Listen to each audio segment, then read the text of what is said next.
Loading? Alisher, loading का मतलब बताओ जल्दी से। लोडिंग होता है एडिंग फोर्सेस। लोडिंग होता है बेटा मेरी बात सुनो, कोई भी बच्चा जो आवाज करेगा मैं क्लास से निकाल दूंगा, लेकिन घर में कॉल भी कराऊंगा। जो भी बच्चा आवाज करेगा उसके मैं घर में कॉल कराऊंगा और क्लास से निकाल दूंगा, तो आप आवाज ना करो। थोड़ी सी आवाज की आपके घर कॉल जाएगी। अच्छा, लोडिंग का मतलब होता है एडिंग फोर्सेस और वेट्स। लोडिंग का मतलब क्या होता है? एडिंग फोर्सेस और वेट्स। अनलोडिंग का मतलब होता है removing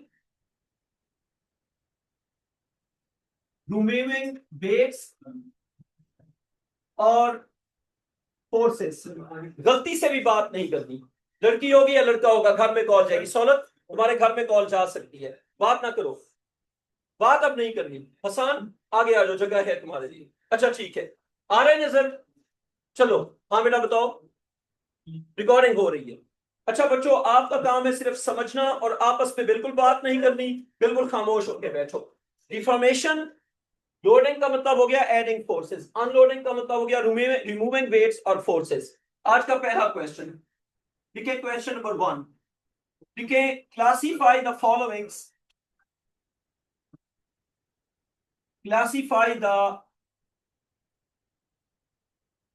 followings as brittle, ductile और पॉलीमेरिक। बेटा एक बार क्वेश्चन देख लो, classify the followings as brittle, ductile और पॉलीमेरिक। आपको मटेरियल बताएंगे, घर में कर दूं कॉल? बेटा आपने बताना है ब्रिटल, डक्टाइल और पॉलीमेरिक, आपने क्लासिफाई करना है। लिखे number 1, metals, metals like copper, zinc, iron या इस तरह की और मेटल्स। इब्राहिम आप बताओ, ये जो मैंने लिखा है सारा, इसमें से मुझे बताओ metals like copper, zinc, iron etc, are they ductile, brittle और पॉलीमेरिक? They are ductile. जितनी भी मेटल्स होती है उनको हम कहते हैं डक्टाइल, डक्टाइल मटेरियल्स। जरा आगे बात समझ। नंबर 2 पे आ जाए। आसान नंबर 2, रबर। आसान, रबर की तरह की जो चीजें होती हैं उनको क्या कहते हैं? They are called polymeric. नहीं नहीं बेटा, इलास्टिक तो है। आपने बताना है कि are they brittle, they are elastic, जो है वो डिफॉर्मेशन की प्रॉपर्टी है। आपने मटेरियल को क्लासिफाई करना है। रबर की तरह की जितनी भी चीजें होती हैं जिनमें इलास्टिक डिफॉर्मेशन होती है उनको हम कहते हैं पॉलीमेरिक। तो रबर की तरह की चीजें आर पॉलीमेरिक मटेरियल्स। नंबर 3 पे आ गए। नंबर 3 पे लिखें जी आप ग्लास। ग्लास की तरह की चीजें जो शैटर कर जाती हैं उनको हम क्या कहते हैं? दे आर कॉल्ड जी ब्रिटल ऑब्जेक्ट्स। प्लास्टिक जी जी, प्लास्टिक ब्रिटल ऑब्जेक्ट्स। हाँ जी, प्लास्टिक, प्लास्टिक रबर में आएगा बेटा, प्लास्टिक जो है वो रबर के साथ आएगा, ठीक। लेकिन एग्जाम में आपसे यही पूछेंगे, कॉपर पूछेंगे, रबर पूछेंगे, ग्लास पूछेंगे, स्पेसिफिकली यही पूछते हैं। कॉपी हो गया यहां तक? अच्छा, अब हम आते हैं जी आगे। अब आपने ग्राफ्स को आइडेंटिफाई करना है फॉर डिफरेंट मटेरियल्स। सबसे पहले लिखे लोडिंग। अलीशेर, अगर मैं कहता हूं लोडिंग तो मतलब एडिंग फोर्स या removing force? Adding force. Loading of a metal wire. Examiner आपसे कहेगा कि हमारे पास एक मेटल वायर है, उसमें हम कंटिन्यूअसली वेट ऐड करते जाते हैं, बताओ क्या होगा? तो आप बताएंगे कि पहले ये होगा, फिर ये होगा, फिर ये होगा, मतलब वेट आप ऐड करते जाने, रोक ही नहीं रहे। तो साइड पे बना दो। लोडिंग का मतलब है कि किसी भी वायर के ऊपर, फर्ज करें एक मेटल वायर है, अ मेटल वायर, और उसके ऊपर आप कंटिन्यूअसली वेट ऐड करते जा रहे हैं, करते जा रहे हैं, करते जा रहे हैं, करते जा रहे हैं, तो उसका बिहेवियर बता रहे हैं। बेटा मुझे आवाज ना है प्लीज। वेट ऐड करने को क्या कहते हैं बेटा? लोडिंग। आप वेट ऐड करते जा रहे हैं। जहरी सी बात है, जब आप वेट ऐड करेंगे या तो ये एक्सटेंड होगी या ये ब्रेक हो जाएगी। तो ये हो गया लोडिंग। अब एग्जामिनर को आपसे क्या चाहिए? एग्जामिनर से आपको ग्राफ चाहिए। एग्जामिनर आपको कहेगा इसका पहले तो ग्राफ पहचानो, ग्राफ बनाओ। तो जो इसका ग्राफ बनेगा मेटल वायर का, वाई एक्सिस पे लिखो फोर्स और एक्स एक्सिस पे लिखो एक्सटेंशन। वाई एक्सिस पे फोर्स और एक्स एक्सिस पे एक्सटेंशन। सबसे पहले you will get straight line. सबसे पहले you will get straight line. Metal की वायर को जब भी एक्सटेंड करेंगे पहला रीजन क्या होगा? Straight line region. उसके बाद कर्व रीजन, और उसके बाद यहां पे इस तरह से breaking point.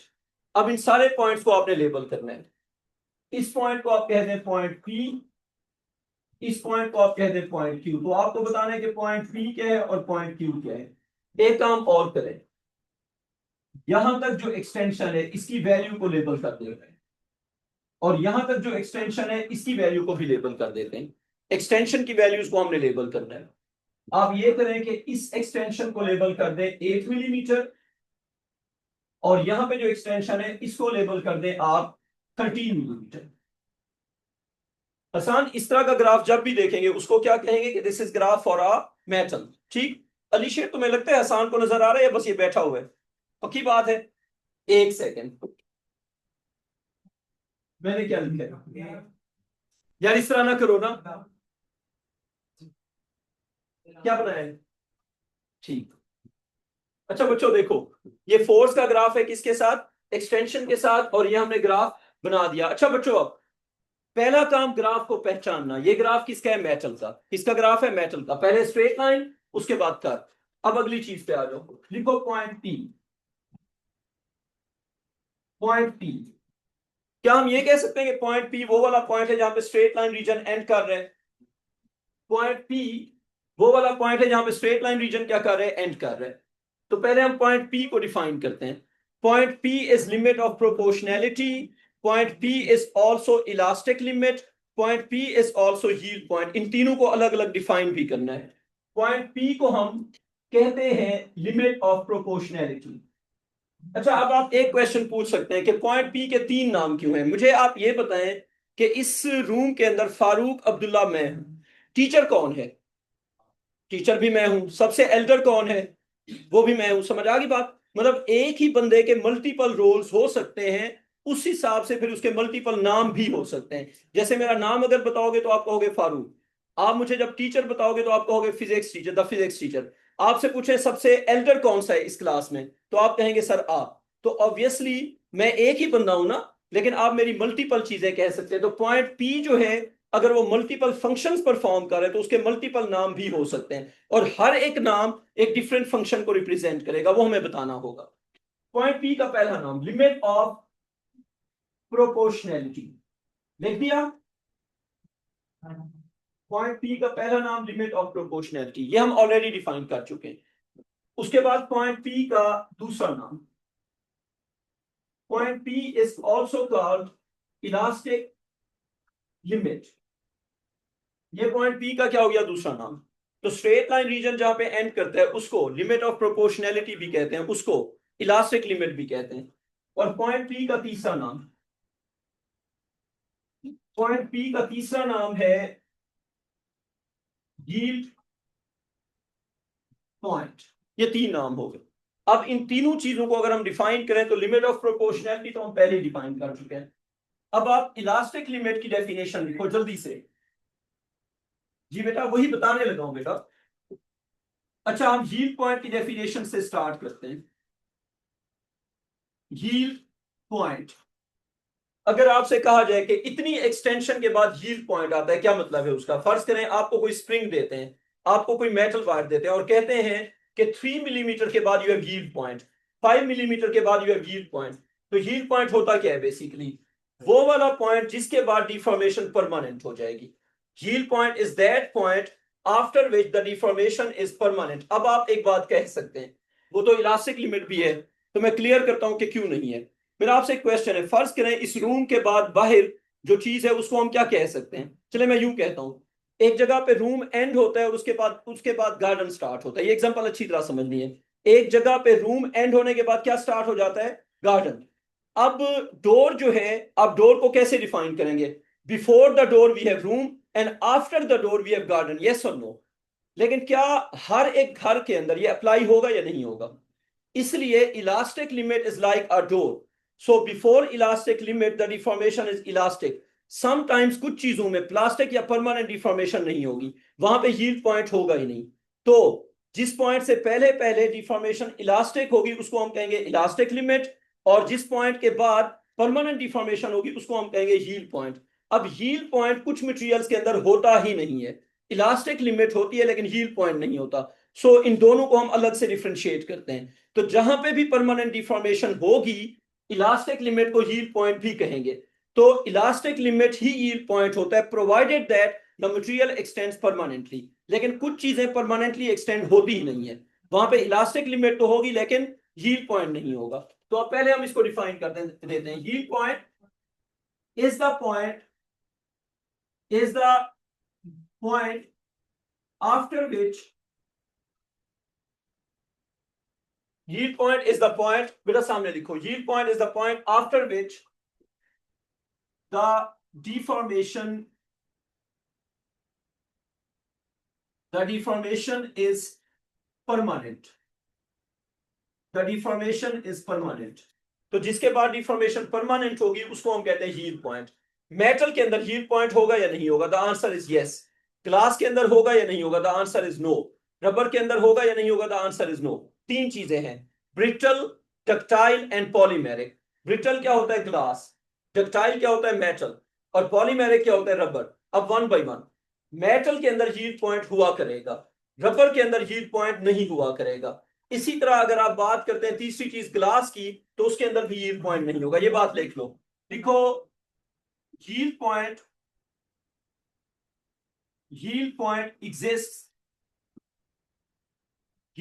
exists for metal wires. Metal wires के अंदर यील्ड पॉइंट हुआ करता है। लेकिन ग्लास, क्या मैं ग्लास के साथ ब्रैकेट में ब्रिटल लिख सकता हूं या नहीं लिख सकता? जल्दी से बताओ, ग्लास के साथ ब्रैकेट में क्या लिख सकते हैं? Brittle. Glass is a brittle material. Glass and rubber, आसान। रबर के साथ ब्रैकेट में क्या लिखना चाहिए बेटा? जल्दी बताओ, रबर के साथ ब्रैकेट में क्या लिखना होगा? Rubber is polymeric. तो ग्लास और रबर में यील्ड पॉइंट हुआ करेगा या नहीं हुआ करेगा? नहीं हुआ करेगा। वजह भी बताओ। तो glass and rubber have no yield points, और इसकी वजह बताओ ना, क्यों नहीं होते yield points? As they do not extend permanently. They do not have yield points as they do not deform permanently. क्योंकि इनमें परमानेंट डिफॉर्मेशन होती ही नहीं है। तो आसान, यील्ड पॉइंट क्या होता है? वो वाला पॉइंट जिसके बाद डिफॉर्मेशन होगी परमानेंट। और यील्ड पॉइंट सब चीजों में नहीं होता, कुछ में होता है कुछ में नहीं होता। मेटल वायर के अंदर यील्ड पॉइंट होता है, रबर और ग्लास के अंदर नहीं होता। क्लियर यहां तक? अब लिखो इलास्टिक लिमिट, जल्दी जल्दी। इलास्टिक लिमिट जल्दी से डिफाइन कर दो। Point up to which deformation is elastic. Point up to which deformation, point up to which deformation is elastic. Elastic के साथ ब्रैकेट में लिखो, इलास्टिक के साथ ब्रैकेट में recoverable if the force is removed. क्या लिखना है इलास्टिक के साथ ब्रैकेट में? रिकवरेबल, वो रिकवर हो जाएगी if force is removed. Recoverable if force removed. अब मेरा आपसे क्वेश्चन, रबर के अंदर इलास्टिक लिमिट होती है या नहीं होती? रबर के अंदर द आंसर इज नहीं होती। वजह क्यों नहीं होती? क्योंकि rubber is always elastic. Rubber is always elastic. All the deformation in a rubber or polymeric object is elastic. तो इलास्टिक लिमिट वहां पे होगी जहां पे इलास्टिक डिफॉर्मेशन खत्म होगी। रबर के अंदर इलास्टिक डिफॉर्मेशन खत्म ही नहीं होती, इट्स ऑलवेज इलास्टिक, तो इलास्टिक लिमिट नहीं होती। अच्छा थोड़ा सा रुक जाओ, ग्लास के अंदर इलास्टिक लिमिट कहां पे होती है? जहां पे वो ब्रेक होता है। फॉर एग्जांपल आप ग्लास की एक वायर लेके उस पर वेट ऐड करते जाओ। हमारे पास एक ग्लास का है रॉड या वायर, रॉड को वायर कहते हैं। फर्ज करें आपने ग्लास का एक रॉड यहां पे क्लैंप किया हुआ है, क्या किया हुआ है? यहां पे क्लैंप किया हुआ है। ये किस चीज का बना हुआ है? ग्लास का। आपने लैब के अंदर ग्लास के एक रॉड को कर दिया क्लैंप, और उसके साथ क्या ऐड कर रहे हैं? वेट ऐड कर रहे हैं। आपने इसके नीचे कोई हुक लगाया हुआ है और उसके साथ क्या ऐड कर रहे हैं? Weight, continuously. मेरा आपसे एक सिंपल सवाल, अगर हम वेट ऐड करते जाएं करते जाएं करते जाएं करते जाएं करते जाएं करते जाएं तो क्या ग्लास शैटर करेगा या नहीं करेगा? जहां पे ग्लास शैटर करेगा उसको कहते हैं ब्रेकिंग पॉइंट। क्या कहते हैं? Breaking point. क्या उस ब्रेकिंग पॉइंट से पहले ग्लास थोड़ा बहुत एक्सटेंड होगा या नहीं होगा? थोड़ा बहुत, थोड़ा बहुत, निगलिजिबल, शायद नहीं, यकीनन ग्लास भी थोड़ा बहुत एक्सटेंड हो जाता है। अच्छा इसका एविडेंस क्या है? आप मुझे ये बताएं, ग्लास के अंदर से अगर आप उसको हिट करो आवाज आती है या नहीं आती? ग्लास को अगर हम हिट करते हैं फर्स्ट करें डस्टर के साथ, आवाज आएगी या नहीं आएगी? अगर ग्लास आवाज दे रहा है तो क्या वो वाइब्रेट कर रहा है या नहीं कर रहा? अगर उसमें वाइब्रेट करने का पोटेंशियल है तो उसमें एक्सटेंड होने का पोटेंशियल है या नहीं है? देखें अगर ग्लास इलास्टिक ना होता तो वाइब्रेट करता। ग्लास का वाइब्रेट करना क्या प्रूव कर रहा है? कि glass is elastic, it can deform.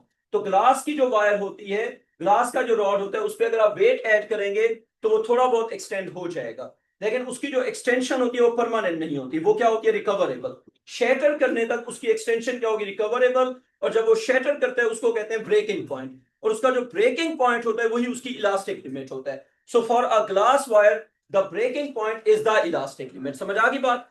अच्छा अब elastic limit point up to which deformation is elastic. अब वन बाय वन लिखो। रबर, रबर में इलास्टिक लिमिट होगी या नहीं होगी? लिखो, rubber has, rubber has no elastic limit, rubber has no elastic limit. एवलूट, रबर के अंदर इलास्टिक लिमिट नहीं होती। जल्दी सवाल पूछो।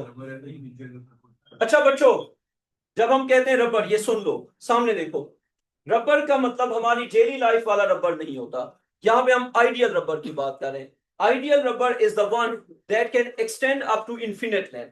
तो हम सिलेबस में जब कहते हैं रबर, तो हम एक ऐसे रबर को रेफर करते हैं जिसको खींचते जाओगे तो खींचता जाएगा और रिकवर हमेशा होगा। So the rubber is the ideal rubber, not the daily life rubber.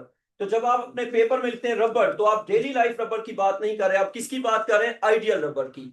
Ideal rubber is the one जिसको हम अपने सिलेबस में पढ़ते हैं, जो इन्फिनिट लेंथ तक एक्सटेंड हो सकता है और ब्रेक कभी नहीं होता, और उसकी जो एक्सटेंशन है वो हमेशा इलास्टिक होगी। Now is that clear? तो हम डेली लाइफ वाले की बात नहीं कर रहे। Rubber has no elastic limit as the deformation, as the deformation is always, as the deformation is always elastic. बात समझ आ गई? तो इलास्टिक लिमिट किस में होगी? मेटल्स के अंदर होगी। तो ये हमने इलास्टिक लिमिट को डिफाइन कर दिया। अच्छा अब ग्राफ पे वापस जाओ। सबसे पहले आप मुझे ये बताओ कि इस ग्राफ के अंदर इलास्टिक डिफॉर्मेशन कितनी हुई है? आपने खुद लिखनी है।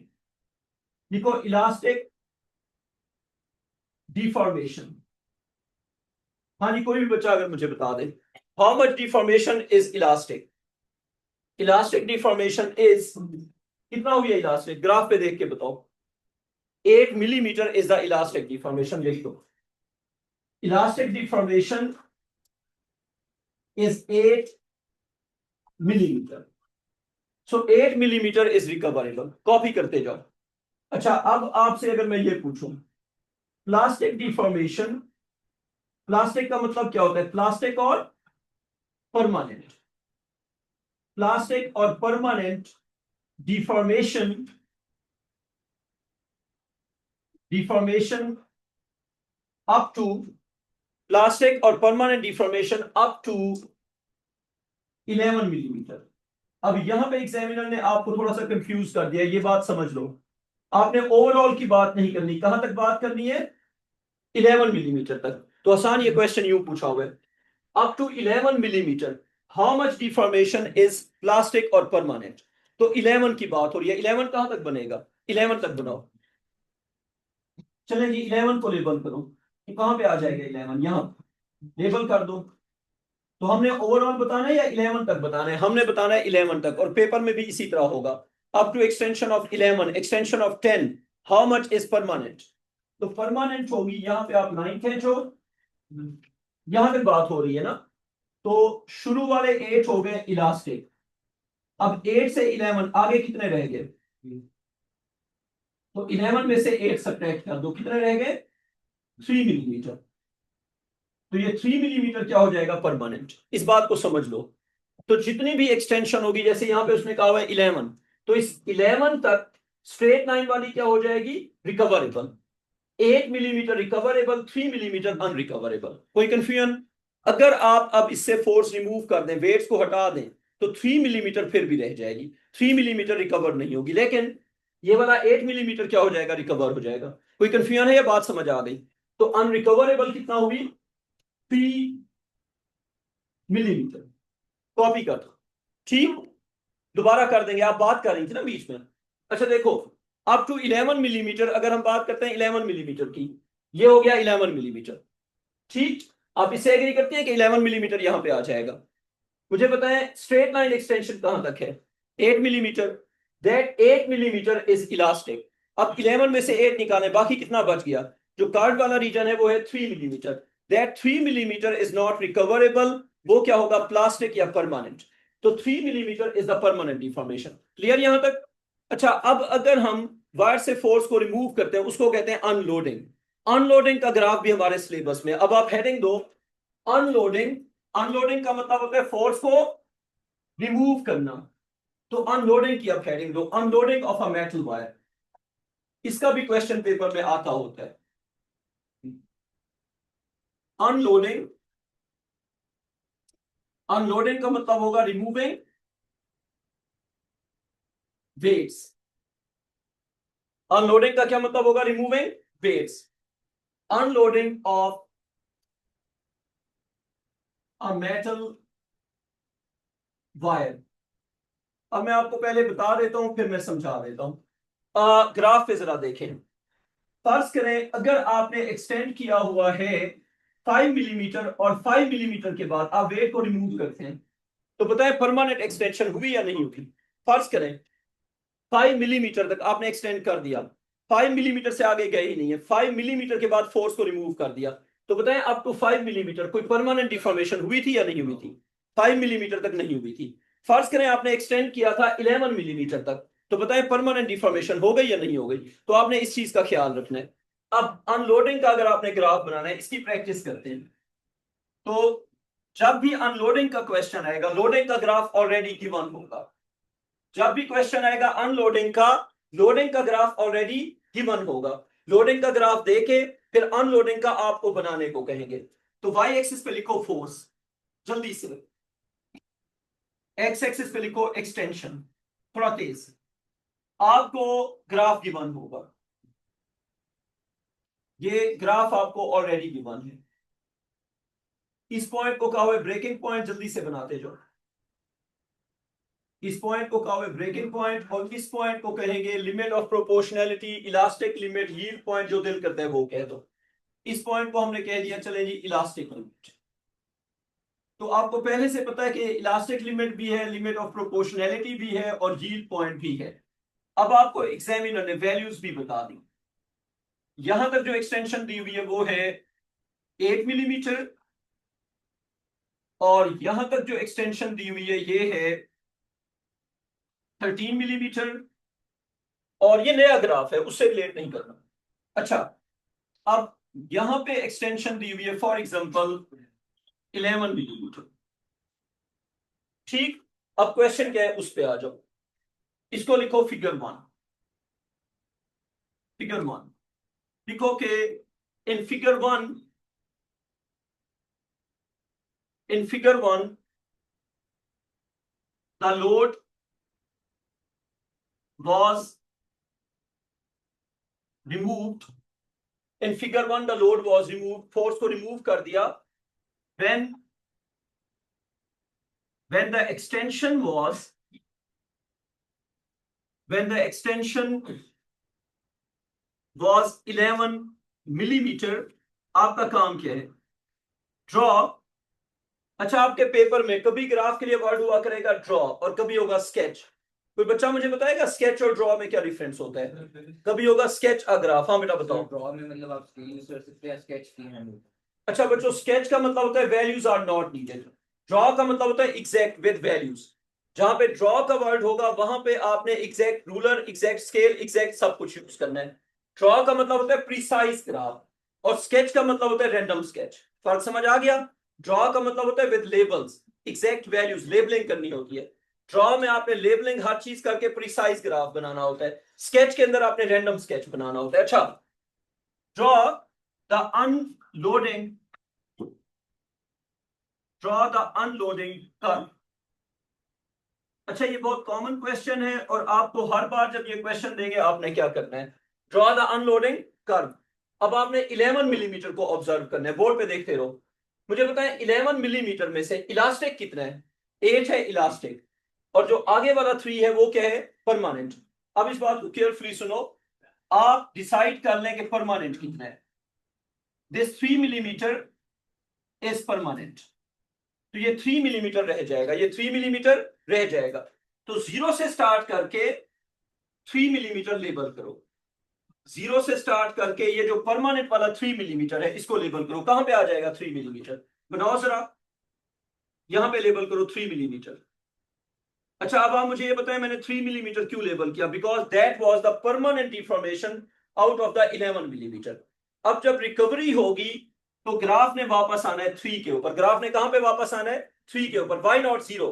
क्योंकि 3 millimetre is the permanent deformation. 11 तक आपने एक्सटेंड किया, 11 में से जो 8 था वो रिकवरेबल था और जो 3 था वो रिकवरेबल नहीं था। तो जो 8 है वो रिकवर हो जाएगा, 3 रिकवर नहीं होगा। तो आपने शुरू में क्या कर दिया? 3 बना दिया। अच्छा, अब मेटल वायर की रिकवरी स्ट्रेट लाइन में होगी या कर्व में? अब मेरी बात केयरफुली सुननी है।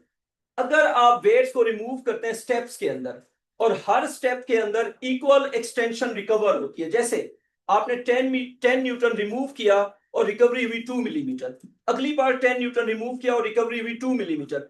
अगर इक्वल फोर्स में इक्वल इक्वल रिकवरी होगी तो स्ट्रेट लाइन, अगर रिकवरी रैंडम होगी तो कर्व। मैं रिपीट करता हूं, जब वायर वापस जाएगी, आप वेट्स को रिमूव कर रहे हैं स्टेप्स के अंदर, अगर इक्वल स्टेप्स के अंदर इक्वल रिकवरी होगी, यूनिफॉर्म रिकवरी होगी तो स्ट्रेट लाइन, अगर रैंडम रिकवरी होगी तो कर्व।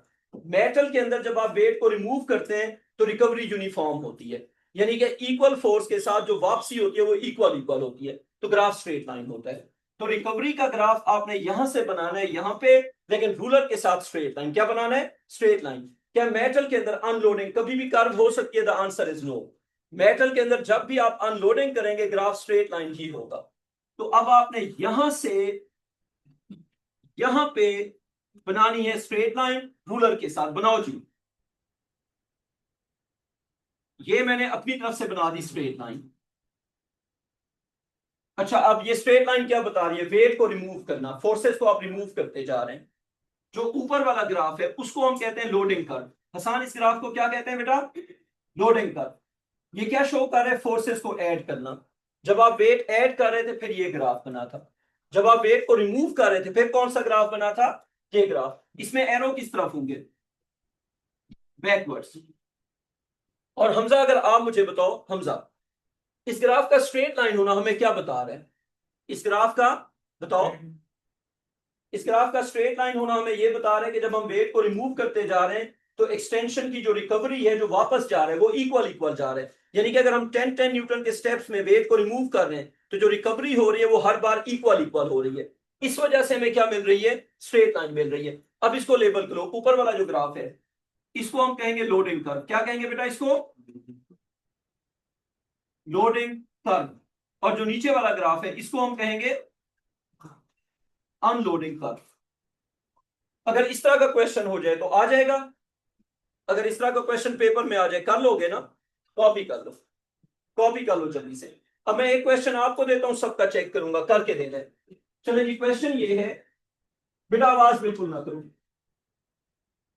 आप करें जी ये क्वेश्चन, जल्दी से करना है। लिखे फोर्स ऑन वाई एक्सिस, आवाज बिल्कुल नहीं। एक्सटेंशन बेटा थोड़ा सा रुक जाओ।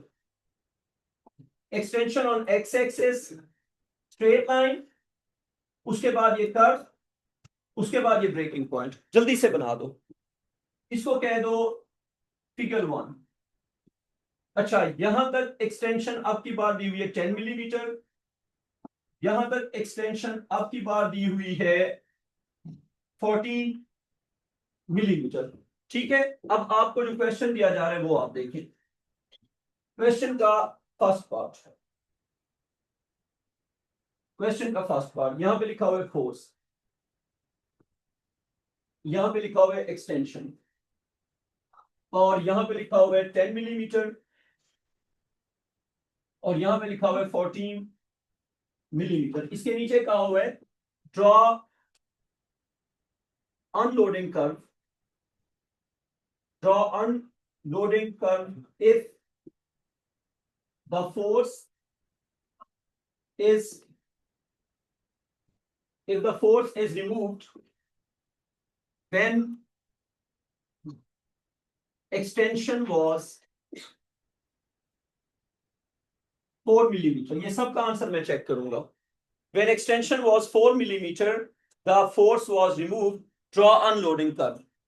लोडिंग कर्व ऊपर दी हुई है, इसका आंसर आपने खुद करना है, नहीं होता तो वेट कर लेना। Loading curve. अच्छा, इसका सेकंड पार्ट, इसका सेकंड पार्ट ये कहा हुआ है, फर्स्ट पार्ट का आप आंसर करें फिर मैं सेकंड पार्ट लिखता हूं। बेटा आवाज बिल्कुल नहीं, आपस में बातें बिल्कुल नहीं, आंसर करो। Force in newton, extension in millimetre, 10 millimetre, 14 millimetre. आवाज नहीं बेटा, आंसर करो। Draw unloading curve if the force is removed when extension was 12.5 millimetre. अच्छा इब्राहिम, इब्राहिम 1 सेकेंड, इस क्वेश्चन और इस क्वेश्चन में डिफरेंस क्या है? दोनों क्वेश्चन में डिफरेंस देखो। एक में हमने इलास्टिक लिमिट के विद इन रिमूव किया है, जब एक्सटेंशन 4 मिलीमीटर होगी तो हम इलास्टिक लिमिट के विद इन होंगे या आउटसाइड होंगे? 4 मिलीमीटर। ग्राफ पे देखो जरा, 10 मिलीमीटर, 14 मिलीमीटर। बताओ इस ग्राफ पे 4 मिलीमीटर कहां पे आ रहा है? 4 मिलीमीटर इज यहां पे। इसमें रैंडम बेटा एक सेकंड देखें, पहले हमने क्या देखा? 4 मिलीमीटर। थोड़ा सा वेट कर दो। 4 मिलीमीटर और 12.5 मिलीमीटर कहां पे आएगा? 12.5 मिलीमीटर यहां पे कहीं पे आएगा। ये हो गया 12.5 मिलीमीटर। अलीशेर बोर्ड पे देखो, अलीशेर अगर एक्सटेंशन है 4 मिलीमीटर तो उसमें परमानेंट डिफॉर्मेशन हुई है या नहीं हुई? बेटा अगर एक्सटेंशन है 4 मिलीमीटर, परमानेंट डिफॉर्मेशन हुई थी या नहीं हुई थी? दोबारा देखो ना, 4 मिलीमीटर। हसन, एक्सटेंशन है 4 मिलीमीटर, यहां तक आ गए ना? तो बताओ 4 मिलीमीटर में परमानेंट डिफॉर्मेशन हुई थी या नहीं हुई थी? परमानेंट डिफॉर्मेशन 10 मिलीमीटर के बाद हो रही है, तो 10 मिलीमीटर से पहले पहले सब कुछ इलास्टिक है। समझ आ गई बात? अगर डिफॉर्मेशन 10 के अंदर अंदर होगी, स्ट्रेट लाइन के अंदर अंदर होगी, तो वो क्या होगी? रिकवरेबल होगी। बेटा परमानेंट नहीं हुई थी, इसका मतलब ये है कि ये वापस आ जाएगा जीरो पे। क्या मतलब है इसका? ये वापस आ जाएगा जीरो पे अप टू 4 मिलीमीटर। तो जिस तरह से ये एक्सटेंड होगा उसी तरह से ये रिकवर हो जाएगा। इसका मतलब मैं बना दूं, ये 4 मिलीमीटर बोर्ड पे देख लो, 4 मिलीमीटर तक एक्सटेंड किया, रिलीज किया, सेम ग्राफ। बेटा वही एक्सटेंशन की लाइन, वही रिकवरी की लाइन। समझ आ गई बात? जब एक्सटेंड करेंगे तो वही लाइन बनेगी, जब रिकवर होगा तो वही लाइन बनेगी। आप इसको बोर्ड पे देखो, जब आप एक्सटेंड करोगे तो ये लाइन बन जाएगी, जब आप वेट को रिमूव करोगे लाइन वापस चली जाएगी। समझ आ गई बात? तो जिस तरह से एक्सटेंशन होगी उसी तरह से रिकवरी होगी। इसका मतलब ये हुआ कि इलास्टिक लिमिट के अंदर अंदर अगर हम मेटल को एक्सटेंड करेंगे तो लोडिंग की भी वही ग्राफ और अनलोडिंग की भी वही ग्राफ। कोई कंफ्यूजन इसमें? अच्छा अब आ जाओ इधर। अब मुझे बताएं 12.5 के अंदर परमानेंट डिफॉर्मेशन हो गई या नहीं हो गई? 12.5 के अंदर परमानेंट डिफॉर्मेशन हो गई? हाँ पूछो। सेम ग्राफ यूनिफॉर्मली हो। यानी कि जिस तरह का ग्राफ लोडिंग का बनेगा उसी तरह का ग्राफ अनलोडिंग का बनेगा। क्लियर हो गई बात? अच्छा, अब आ जाओ इसके ऊपर। अब इसको हमने कहां से रिमूव करना शुरू किया? 12.5 मिलीमीटर। 12.5 में से परमानेंट कितना हुआ? अलीशेर आप बताओ। अलीशेर 2.5 क्या हो गया? परमानेंट। अच्छा, जब भी ग्राफ बनाने को कहें पहले डॉटेड लाइन से लोडिंग का ग्राफ बना लिया करो। आप ये करें, मेरे साथ ही बना दो। लोडिंग वाला ग्राफ ये था ना, इसको डॉटेड लाइन से बना दो। बनाना अनलोडिंग का है लेकिन लोडिंग वाला बना दो। अच्छा, उसके बाद ये आगे इस तरह जा रहा था, तो हमारा 12.5 यहां पे था। तो अब मैं रिपीट करता हूं, जब भी वो कहे ना अनलोडिंग का ग्राफ बनाओ, आपने लोडिंग वाली कर्व डॉटेड लाइन से बना देनी है। या तो वो खुद बना के देंगे या आप खुद बना लो। कहानी समझ आ गई? अब मुझे बताएं परमानेंट डिफॉर्मेशन कितनी हुई थी? 2.5। 2.5 कहां तक होगी? आ रही है समझना? 2.5 को लेबल करो बेटा। ये पॉइंट हो गया 2.5 मिलीमीटर। ये डिफॉर्मेशन जो कि परमानेंट थी वो रह जाएगी। अच्छा, वापसी का ग्राफ स्ट्रेट लाइन या कर्व? वापसी का ग्राफ स्ट्रेट लाइन। यहां से शुरू करके रूलर के साथ यहां पे ज्वाइन करना है। 2.5 एक्सटेंशन रह जाएगी और ग्राफ क्या होगा? स्ट्रेट लाइन होगा। तो स्ट्रेट लाइन ग्राफ।